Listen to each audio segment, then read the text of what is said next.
artwork is incredible too. So whoever did that, shout out to you. The artwork's shout out. incredible. But I understand why you would write something like this. And from every song that I've heard of yours, you write, you write kind of what you feel, and you're projecting how you feel at that moment. And one thing I will say is I think that this is the most unified our country's been, with all standing for the same thing. Exactly. And it's a beautiful thing. And I made a post about it a couple podcasts ago. And what I came out and said was, our voices need to be unified. We get into so much of the, they're this color, they're this color, they're this color. It's not about that. It's never about that. It's about standing up for what's right, standing up for what's decent, standing up for what's human, standing up for exactly. Here's the thing, and this is something that I consider you one of my very good friends. I'm a white guy, you're a black man. It's I never once have ever looked at you and thought anything different. And that's the sad part about America, is that we have people that think certain ways because of skin color. And all I said was, we have to use our voices and our strength united to come together and really, when there's 10 million people yelling, it's a lot different than when there's 10 people yelling. Exactly. So, I love it. Keep using your voice, keep using your music to reach people in the world, man. It's just such a cool thing. Ladies and gentlemen, I will have Yalen's music attached to the podcast that drops on Tuesday. I wonder what day, Tuesday the 16th. Wow, it's already the 16th, man. Getting crazy. I know, right? But he will be attached to everything. Please go check out his music, subscribe to him. Download all his songs on Apple Music, iTunes, Spotify, wherever you listen. It is out there. Yalen, bud, I love you, brother. Thanks for coming on. This was a blast. Definitely we'll have to get you on here soon, and we'll have to keep some updates on how you're doing in St. Louis down there and balling out. Man. So we will definitely stay in touch, man. All right, that's a bet, man. Much love. First, I want to thank Yalen Reed again for joining me on the podcast today.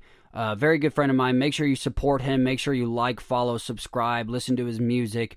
He is an awesome young man and an even better friend. So thank you for coming on the show, Yalen. I promise you all that is the last time I will discuss the top 10 NBA players playing today, and the last time we'll discuss the NBA playoffs until it starts. If you can't tell, I'm very excited about it. I had Young Mantis on here last week. I had Yalen Reed on here today. We've talked about my top 10 list.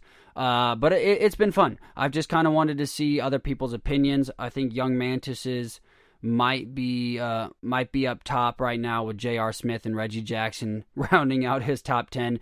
Yalen made some very good points for Kawhi Leonard and for James Harden. So let me know what you think. Hit me up in the comments. Hit me up on Twitter. I get a ton of you that message me all the time. So let me know what you think. Send me your top 10 NBA players list, and I'll see what I think of that as well. So thank you, Yalen. All of you who are excited about the NBA, July 31st, it will be here sooner rather than later. I'm so excited. I can't wait for the Los Angeles Lakers to take home a trophy, for LeBron to hold it up and say, Kobe, this is for you. And also, for all of you who know me, I trademarked that. I said that well before it's been said today. So when that movie is written, when this storybook is written, I want LeBron James to say, Kobe, this is for you. Thank you, Jacob Courtwright at the locker room, for giving me the idea to say this. So I don't know if that's going to get back to him, but if you all can hit him up and just let him know that I'm the first one that wrote that storybook ending, that would be great. Well, sadly, ladies and gentlemen, we have come to the end of the Locker Room episode 8. First off, I want to say thank you once again for the amount of love you've shown me for the last couple episodes. The Young Mantis episode is blowing up as we speak. We were well over 6,000 something comments, likes, shares, reaches just from that podcast alone. That is mind-blowing. I figured I would perform, or I would have 6 or 7 people listening to me. We're well above that because of you all. So thank you for the support, the love, the amount of care and that you show the Locker Room, and the amount of time you spend listening to the episodes. I'm working at this every single day, like I said, from episode 1 to episode 8. I hope you can tell the amount of work that we're pouring in here at the locker room and getting better each day. Our guests are getting even bigger and better. Young Mantis, once again, thank you for coming on last week. It was such a joy to have you. Such a good friendship that we have now convened with each other. So thank you for that friendship and for coming on last week, Young Mantis. Ladies and gentlemen, hit me up on Instagram, Facebook, Twitter. All my handles are connected to the podcast that you listen to at home. So please, please, please follow, like, subscribe, leave a comment. That way you get our name out there. The more our name gets out there, the bigger we can grow. So thank you all once again for joining me. I'm Jacob Courtwright, and this is The Locker Room.